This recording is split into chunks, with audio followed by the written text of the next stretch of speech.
إبراهيم إنك حميد مجيد اللهم بارك على محمد وعلى آل محمد كما باركت على إبراهيم وعلى آل إبراهيم إنك حميد مجيد يا رب صل وسلم دائما أبدا على حبيبك خير الخلق كلهم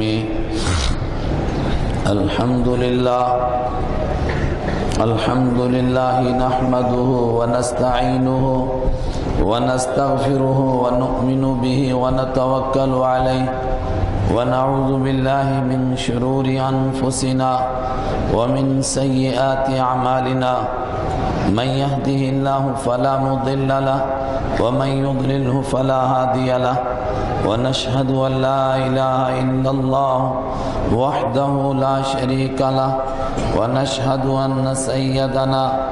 ونبينا ومولانا محمدا عبده ورسوله صلى الله تعالى عليه وعلى آله وأصحابه أجمعين أما بعد أعوذ بالله من الشيطان الرجيم بسم الله الرحمن الرحيم يا أيها الذين آمنوا لا تتخذوا بطانة من دونكم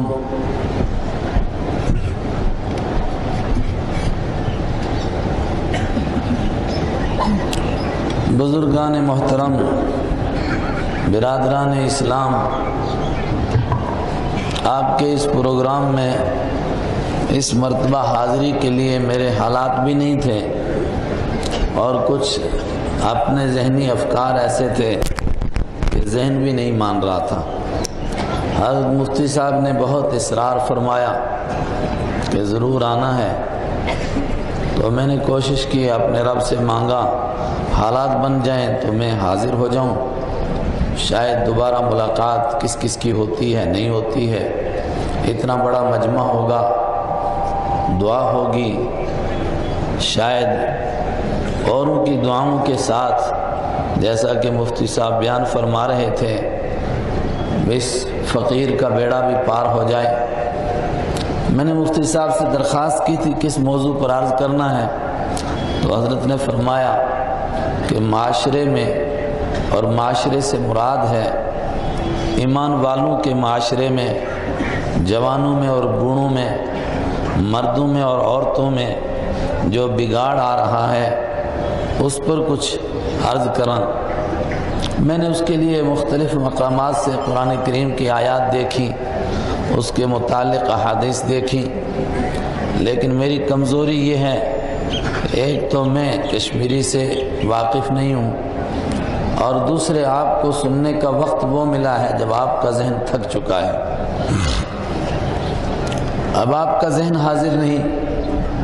اور میں نے کہا کہ میں زبان سے بھی واقف نہیں، تو کیرلا اور نیم چڑھا، ایک تو آپ تھکے ہوئے اور دوسرا میں تھکا ہوا،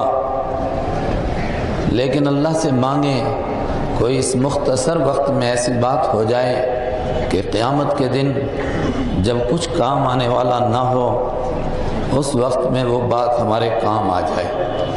اور کس موقع کی کون سی بات ہوگی جو اللہ کے ہاں بخشش کا ذریعہ بن جائے یہ ہمیں نہیں معلوم ہے۔ حضرت مفتی صاحب نے بہت تفصیل کے ساتھ ایک مضمون آپ کے سامنے پیش کیا جس کا خلاصہ میں یہ سمجھا کہ پروردگار کا انسانیت کے اوپر جہاں اور بہت احسان ہے، سب سے بڑا احسان عظیم یہ ہے کہ پروردگار نے انسانوں کو اور ایمان والوں کو وہ دین عطا فرمایا جس کی حفاظت کی ذمہ داری لی ہے، اور میرا اور آپ کا اس پر ایمان ہے قیامت تک یہ دین محفوظ رہے گا۔ آج یہودیت پریشان ہے، عیسائیت پریشان ہے، ہندوازم بوکھلایا ہوا ہے، بدھ مذہب والے پریشان ہیں کہ اگر وہ اپنے دھرم پر چلنا چاہیں، اپنے مذہب کو اپنانا چاہیں، ان کے سامنے کوئی واضح شاہراہ نہیں ہے، ان کے سامنے ان کے مذہب کی صاف باتیں نہیں جن کو وہ مان سکیں، عیسائی حضرت عیسیٰ علیہ السلام کی سنتوں کو اپنانا چاہیں، ان کے پاس عیسیٰ علیہ السلام کا طریق زندگی نہیں۔ یہودی حضرت موسیٰ علیہ السلام کی سنتوں پر چلنا چاہیں، ان کے پاس موسیٰ علیہ السلام کی طریق زندگی، ان کی سنتیں نہیں ہیں۔ اس کے مقابلے میں اس امت پر یہ احسان ہوا، اس امت کو بہترین نبی عطا ہوئے، بہترین کتاب عطا ہوئی، بہترین طریقہ عطا ہوا۔ یرید اللہ بکم اليسر ولا یرید بکم العسر، تمہارا مالک تمہارے ساتھ آسانی کرنا چاہتا ہے۔ وہ دین عطا فرمایا جو ہر دور میں نافذ العمل رہے گا، ہر دور کے اندر اس پر عمل کرنا ممکن ہوگا، دنیا کے کونے کونے میں انسان اس پر عمل کر سکیں گے۔ اوپر سے پھر یہ گارنٹی دی، زمین دنیا میں زمانہ میں اونچ نیچ آئے گی، زیرو بم ہوگا، حالات بدلیں گے، مگر انا نحن نزلنا الذکر وانا لہ لحافظون، یہ قرآن میں نے نازل کیا ہے،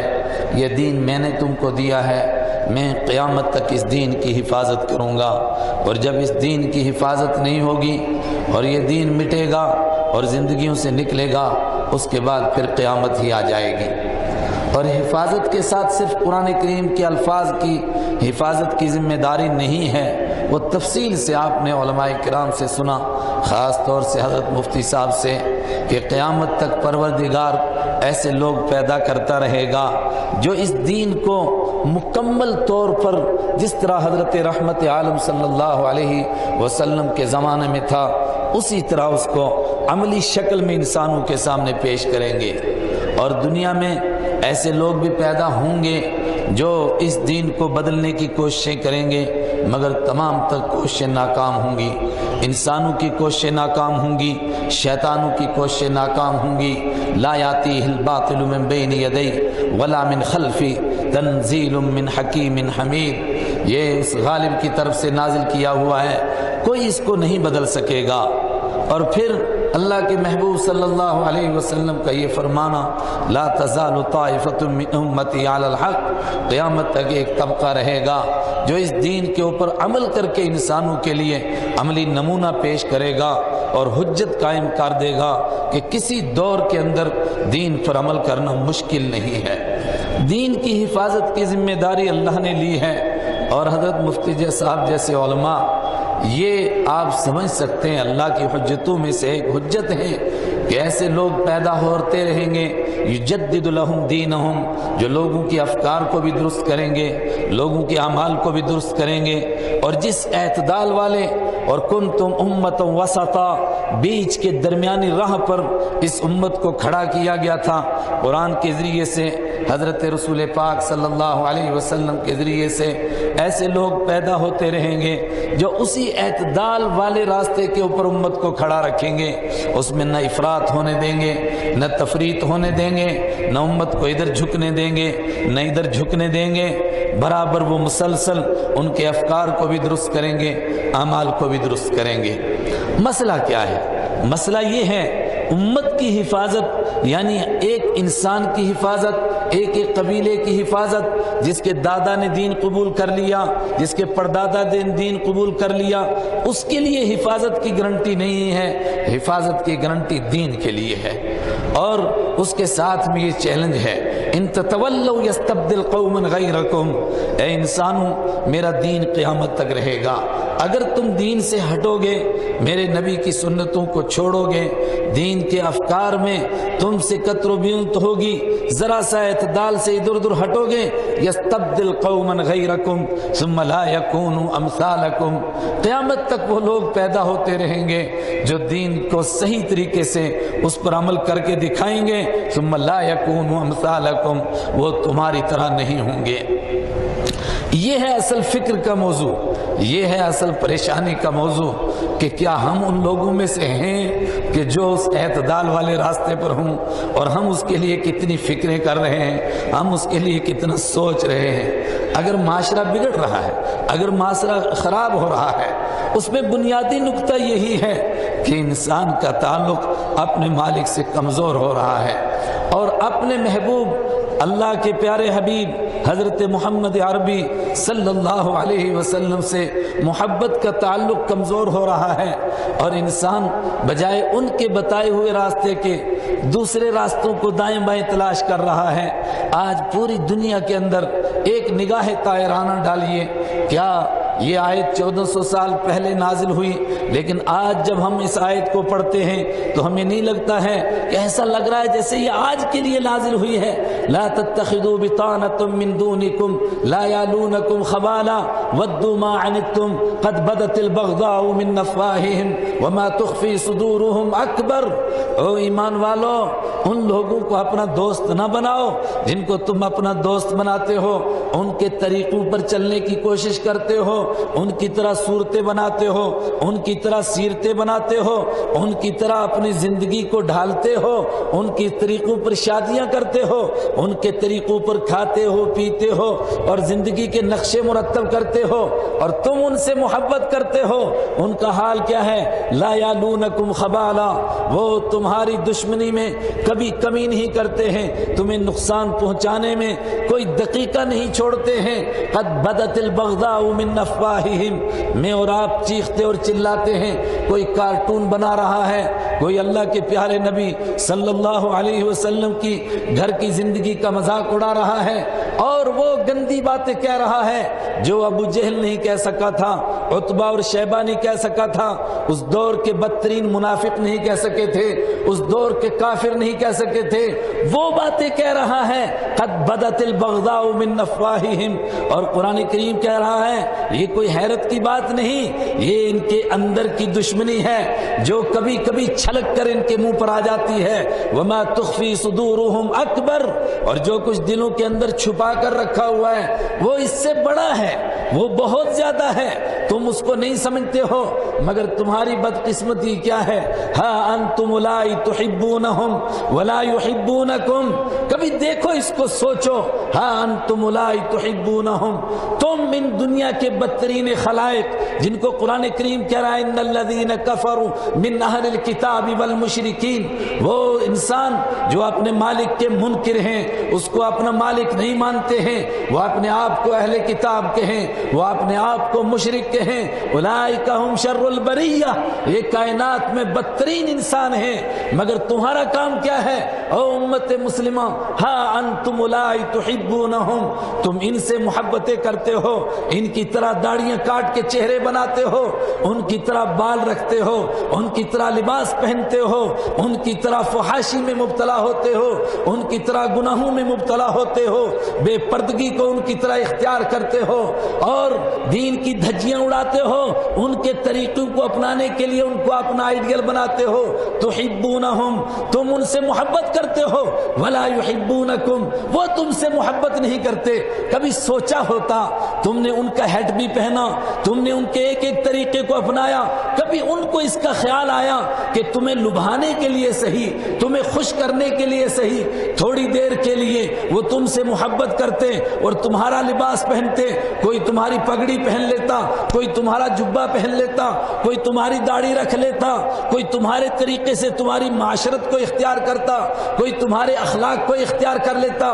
کوئی تمہارے کردار کو اختیار کر لیتا، کوئی معاملات میں تمہارے جیسے معاملے کرنے لگتا، تم سے محبت کرتا۔ ہاں انتم اولئک تحبونہم ولا یحبونکم، ہائے بدقسمت انسانوں، اس کے باوجود تم ان سے محبت کرتے ہو، تم نفرت کرتے ہو، چیختے ہو، چلاتے ہو، یہ ہمارے نبی کی مذاق اڑاتے ہیں، یہ بدترین خلائق ہیں۔ ہم انسانوں کو امن کا پیغام دینے کے لیے آئے اور ہم سب پر ایمان لاتے ہیں۔ وَتُؤْمِنُونَ بِالْكِتَابِ كُلِّهِ، حالانکہ تم ہر ایک کتاب کو مانتے ہو۔ کیا عجیب قسم کا تفاوت ہے۔ ایک طرف تمہارا یہ عقیدہ ہے، اگر تم حضرت موسیٰ علیہ السلام، حضرت عیسیٰ علیہ السلام اور تمام انبیاء کرام کے اوپر اس طرح ایمان نہ لاؤ جس طرح کہ حضرت رسول اکرم صلی اللہ علیہ علیہ وسلم پر ایمان لاتے تھے تو تمہارا ایمان ناقص ہوتا ہے، بلکہ تم کفر کی سرحدوں سے ٹکرا جاتے ہو۔ اور دوسری طرف یہ ہے کہ اگر تمہارے نبی کا انکار نہ کریں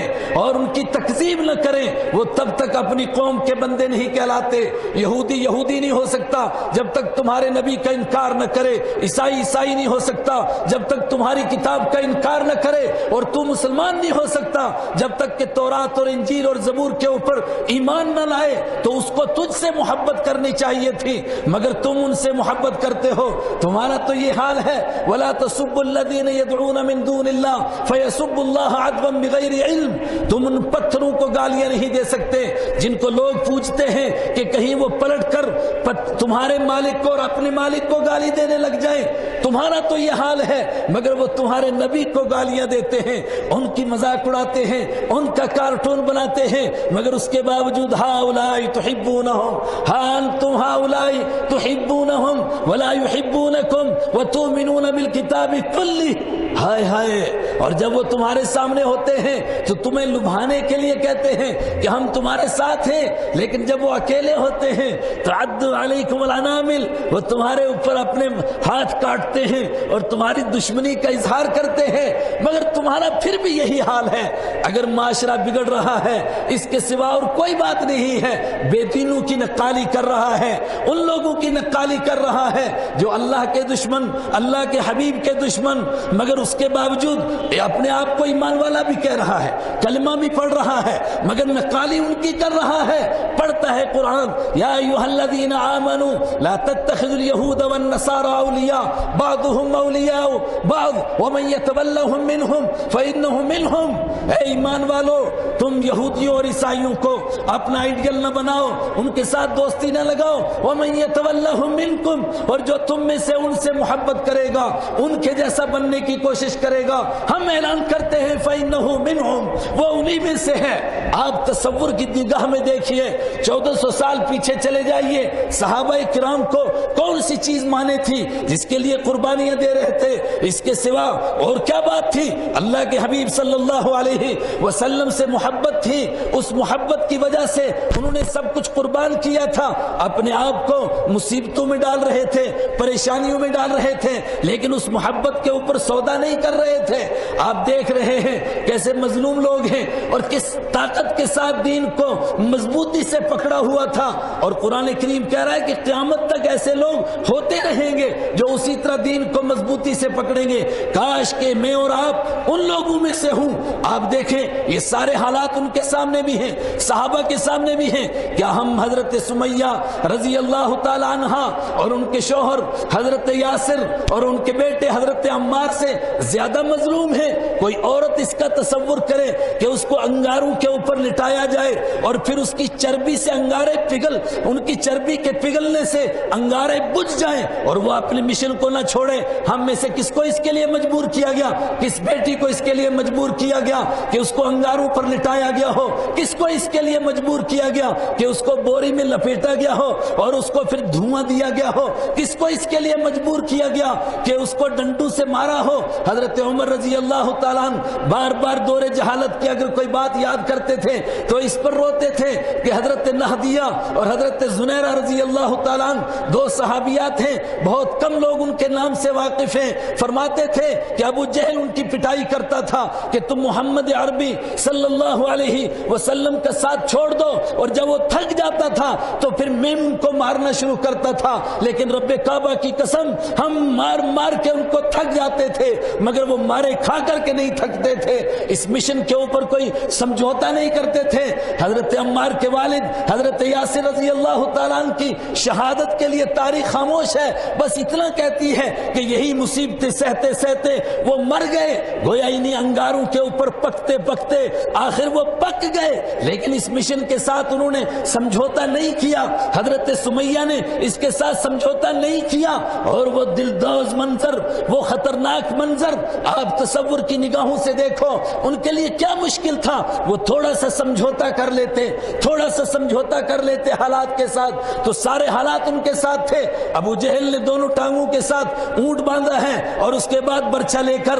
اس کائنات کا بدترین انسان کھڑا ہوتا ہے اور کہتا ہے کہ اگر تو اس مشن کو چھوڑ دے گی، محمد عربی صلی اللہ علیہ وسلم کا ساتھ چھوڑ دے گی، تو میں تجھے آزاد کر دوں گا، تو مکہ کی ملکہ بن جائے گی، اگر تو نہیں چھوڑے گی تو یہ برچھا دیکھ اور یہ اونٹ دیکھ، یہ مخالف سمت دوڑیں گے، تیرے جسم کے دو ٹکڑے ہو جائیں گے، اور پھر میں یہ برچھا تجھے ماروں گا اور تیرا جسم چر جائے گا۔ اور اس کائنات کے بدترین انسان نے ایسا ہی کیا، برچھا بھی مارا اور اونٹ بھی دوڑائے، اور ان کا جسم دو ٹکڑے ہو گیا۔ منہم من قضا نحبہ ومنہم من ينتظر۔ قرآن کریم نے کہا کچھ لوگ ہیں من المؤمنین رجال صدقوا ما عاہدوا اللہ علیہ، کچھ لوگ ہوتے ہیں جب اللہ سے وعدہ کرتے ہیں، کلمہ پڑھتے ہیں، پھر اس کو سچ کر کے دکھاتے ہیں۔ منہم من قضا نحبہ ومنہم من ينتظر، ان میں سے کچھ تو یہ دیکھو قربانیاں دے چکے ہیں اور کچھ منتظر ہیں، یہ قربانیوں سے گھبراتے نہیں ہیں۔ اگر وہ حالات کے ساتھ سمجھوتا کر لیتے،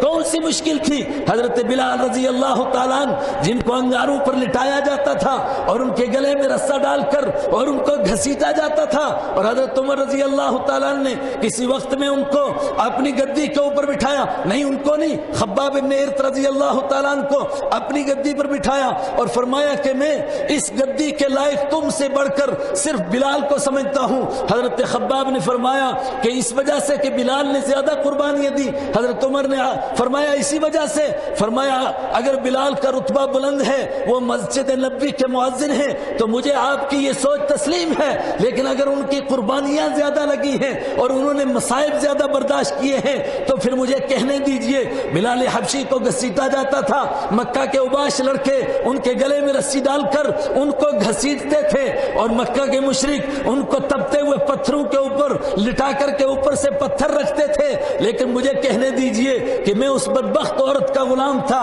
کہ جس کو کوئی شرم و حیا نہیں تھی اور مجھے انگاروں کے اوپر لٹاتی تھی۔ رب کعبہ کی قسم کبھی انگارے اور کسی سے نہیں بجھے، میرے جسم کی چربی پگھلتی تھی اس سے انگارے بجھتے تھے اور کسی وجہ سے نہیں بجھتے تھے۔ اور یہ کہہ کر کے اپنی کمر سے کپڑا ہٹایا اور فرمایا کہ یہ دیکھ لیجئے میری کمر کا کیا حال ہوا ہے، کیا حال ہوا۔ میں یہ کہنا چاہتا ہوں اصل میں بات کیا تھی، اس مشن کے ساتھ جن لوگوں نے سمجھوتا کیا تھا وہ اور کسی چیز سے سمجھوتا نہیں کرتے تھے۔ مسئلہ کیا تھا؟ صحابہ کی بات کو یہیں چھوڑو، وقت بہت کم ہے، آگے بڑھتا ہوں، صرف 5 منٹ رہ گئے ہیں۔ تابعین کا دور ہے، صحابہ دنیا سے جا چکے ہیں، صحابہ کے تربیت یافتہ ایک شخص ہیں، اور اللہ کے پیارے نبی صلی اللہ علیہ وسلم نے جو یہ ارشاد فرمایا کہ میری امت کے علماء بنی اسرائیل کے انبیاء کی طرح ہوں گے، اور آپ نے فرمایا وہ کام کریں گے جو بنی اسرائیل کے انبیاء نے کیا۔ بنی اسرائیل کے انبیاء میں حضرت یوسف علیہ السلام تھے، وہ سارا واقعہ آپ کی نگاہ میں ہے۔ وہ نوجوان جو بے راہ روی کے شکار ہیں اور جو کہتے ہیں جی حالات میں پھنس گئے، کیا کریں ہم بچ نہیں سکتے ہیں بے حیائی سے۔ ایک ہی حضرت یوسف علیہ السلام کا جملہ تصور کی نگاہوں سے دیکھو، زلیخا کس طرح اندر کی کوٹھی میں لے جاتی ہے اور وغلقت الابواب، اور سارے دروازے بند کرتی ہے، اور اس کے بعد کہتی ہے قالت حیت لک، تجھ سے کہتی ہوں آ جا، اب دیری کیا ہے۔ ایک ہی ان کا جملہ قال معاذ اللہ، اللہ تو مجھے بچا، اللہ تو مجھے بچا۔ ایک ہی جملہ ہے جو زلیخا کو پانی پانی کر دیتا ہے اور بے حیائی کو پسینہ آ جاتا ہے، گناہ کو خوف سے پسینہ آتا ہے۔ آگے قرآن کریم کا انداز دیکھو، لنصرف عنہ، ہم ان سے برائی کو دور کرنا چاہتے تھے، ایک صدا لگائی اور دروازہ واستبق الباب وقدت قمیصہ من دبر، دوڑے دروازے کی طرف، نہیں سوچا کہ دروازہ بند ہے اور تالا لگا ہوا ہے کیسا کھلے گا، بس سے سوچا کہ میرا کام دوڑنا ہے، دروازے کا کام کھلنا ہے، جس گیٹ پر پہنچتے ہیں وہ گیٹ کھلتا چلا جاتا ہے۔ یہ حضرت یوسف علیہ السلام کا کردار ہے۔ تو اس حدیث کے مطابق اس امت میں بھی قیامت تک ایسے جوان پیدا ہوں گے، امت بانج نہیں ہے، اور آج بھی اس طرح کے واقعات پیش کیے جا سکتے ہیں۔ اور میں نے سوچا کہ شاید بہت زیادہ وقت ہوگا، میں نے اس کے لیے کچھ واقعات جمع کیے تھے لیکن وقت نہیں، اور بہت سارے واقعات آپ خود جانتے ہیں، میں تو صرف ایک واقعہ جو صحابہ کے دور کے تربیت یافتہ تھے،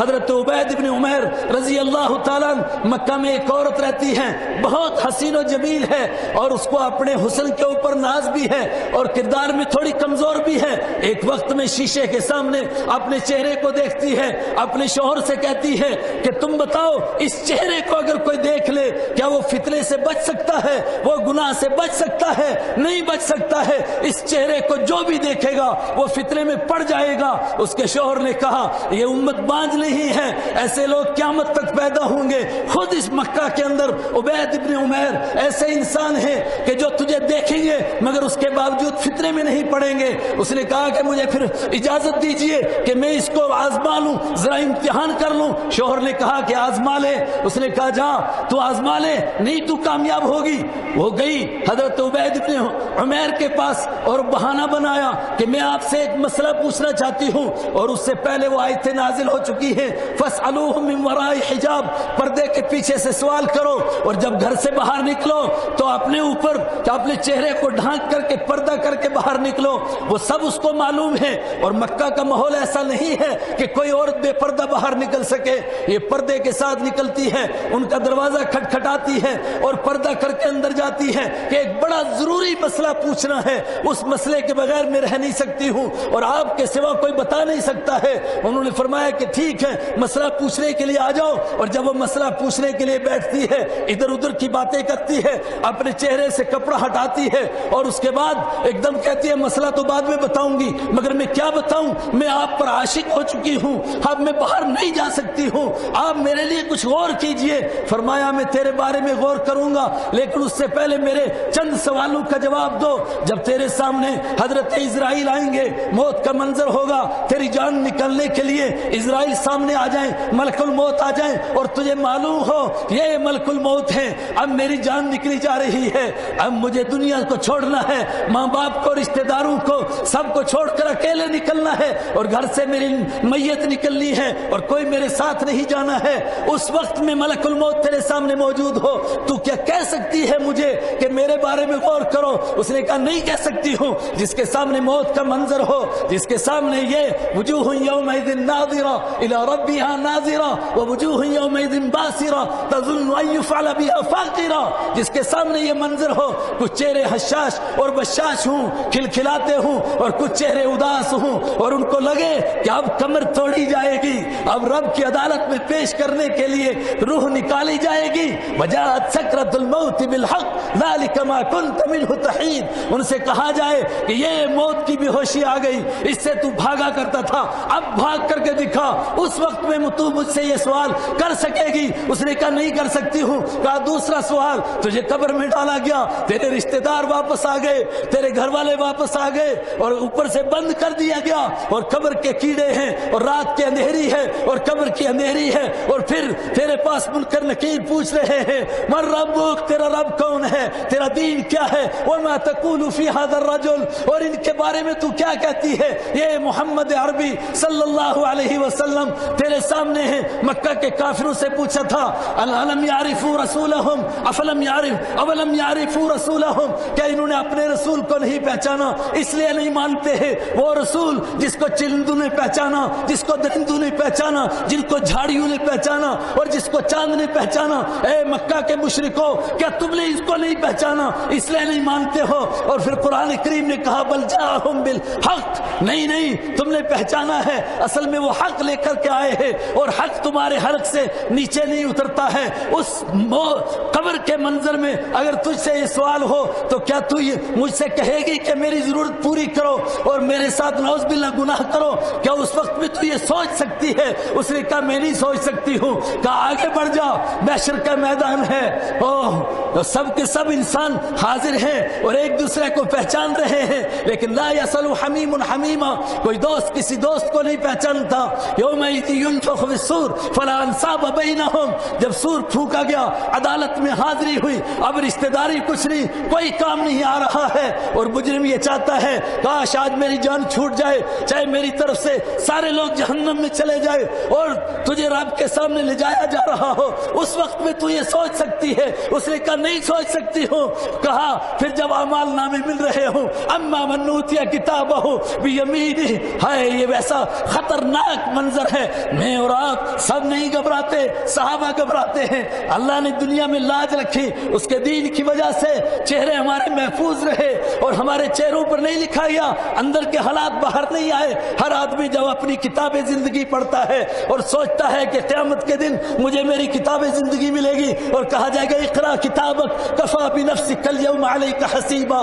پڑھ یہ تیری کتاب ہے, آج تو اپنا حساب لینے کے لیے کافی ہے. اور آدمی دیکھے گا مالی ھذا الکتاب لا یغادر صغیرا ولا کبیرا, یہ کیسی کتاب ہے, نہ رات کی تنہائی کو چھوڑا نہ دن کے اجالے کو چھوڑا, سب کچھ اس کے اندر موجود ہے. پھر کیا ہو گیا اس وقت میں تو اس کام کے اس برے گناہ کا تو خیال کر سکتی ہے. اس نے اس کی ایک چیخ نکلی, اس نے کہا مجھے کاش واپس جانے دیجیے, میں نہیں سوچ سکتی ہوں. یہ سب وہی سوچے گا جو آخرت کو بھول جاتا ہے. میرے بھائیو, اس تصور کا, اس منظر کا ایک مرتبہ تصور کرو جب مجھے اور آپ کو محشر کے میدان میں کھڑا کیا جائے گا, آقا مدنی صلی اللہ علیہ وسلم کے حوض پر ہم پیش ہوں گے اور ہم اس وقت میں بھیک مانگیں گے آپ سے شفاعت کی اور آپ کے حوض کے پانی کی بھیک مانگیں گے. اور آپ وہ حدیث بھی سن چکے کہ اس وقت میں ایسے بدنصیب بھی لوگ آئیں گے جو آگے بڑھیں گے اور میں ان کو پانی دینا بھی چاہوں گا, لیکن جبرائیل علیہ السلام کہیں گے یہ نام آپ کا لیتے تھے, کام کسی اور کا کرتے تھے. میں کہوں گا سحقن سحقن, تم نے مجھ کو بدنام کیا, میرے صحابہ کا نام رکھا اور تمہاری بیٹیوں نے میرے بیٹیوں کے نام رکھے, میری بیویوں جیسے نام رکھے, اور کام تم نے وہ کیے جس سے یہودی بھی شرمائے, جس سے عیسائی بھی شرمائے, جو حیوانوں سے بدتر کام کیے. سحقن سحقن من ذا الذی غیر بعدی دینی, دفع ہو جاؤ دفع ہو جاؤ, آج تم میرے سامنے آنے کے لائق نہیں. جب انسان کو یہ تصور پیدا ہوتا ہے پھر معاشرہ درست ہوتا ہے, پھر حالات درست ہوتے ہیں. اور پھر ایک مرتبہ عرض کرتا ہوں, اگر نہیں سوچیں گے اللہ کا دین محتاج نہیں ہے. یا ایھا الذین آمنوا, جو میں نے آیت پڑھی تھی یہودیوں سے دوستی نہ لگاؤ, اسی کے آگے ہیں من یرتد منکم عن دینہ فسوف یأتی اللہ بقوم یحبهم ویحبونہم. اور موجود ہے علماء کرام, یہ قیامت تک کے لیے ہے, یہ صرف اسی دور کے لیے نہیں. فرمایا اگر تم مرتد ہو جاؤ گے, عیسائیوں اور یہودیوں کی طرح زندگی اپنانے لگو گے, مجھے کوئی پرواہ نہیں, میں ان کو پیدا کروں گا جو جن سے میں محبت کرتا ہوں گا, جو مجھ سے محبت کرتے ہوں گے. لا یخافون لومۃ لائم, اور میرے دین کو اپناتے ہوئے ان کو شرم نہیں آئے گی. آج امت کو دین اپناتے ہوئے شرم کے سوا اور کیا مسئلہ ہے, صرف شرم آ رہی ہے. فرمایا بے شرموں, پھر ان کو پیدا کروں گا جن کو شرم نہیں آئے گی. مومن وہ ہوتے ہیں انما ولیکم اللہ ورسولہ والذین آمنوا, تمہارے دوست صرف اللہ ہے, تمہارا دوست اللہ کا نبی ہے, تمہارا دوست وہ ایمان والے ہیں جو نماز قائم کرتے ہیں, زکوٰۃ ادا کرتے ہیں, اپنے مالک کے حکموں کے آگے جھکے رہتے ہیں. اور کسی کے دماغ میں شیطان داخل کرے کہ پھر تو امت خطرے میں پڑ جائے گی, جواب دیا ومن یتول اللہ, جو اللہ سے دوستی لگا لے گا فإن حزب اللہ هم الغالبون, پھر اللہ کی جماعت ہی غالب آتی ہے. کاش کہ ہم اس بات کو سمجھیں, اس نقطے کو سمجھیں. دین ہمارا محتاج نہیں, ہم دین کے محتاج ہیں. اور آج حالات بالکل ایسے ہیں جو تیزی کے ساتھ لوگ ایمان لا رہے ہیں. ہمارے شروع کے مہمان مکرم نے کہا تھا جہاں یہ خوش آئند بات ہے یہاں یہ خطرے والی گھنٹی بھی بج رہی ہے کہ کہاں یہ جو صدیوں سے نمازیں پڑھنے والے تھے اور جن کی پیشانیوں کے اوپر نشان تھے, کہیں ایسا تو نہیں ہے کہ ان کے لیے یستبدل قوما غیرکم ثم لا یکونوا امثالکم کا اعلان ہو گیا ہے کہ اگر تم میرے دین پر نہیں چلتے ہو میں ان کو لاؤں گا جن کو سنتیں اپناتے ہوئے شرم نہیں آئے گی. وآخر دعوانا ان الحمدللہ رب العالمین. نہایت اطمینان سکون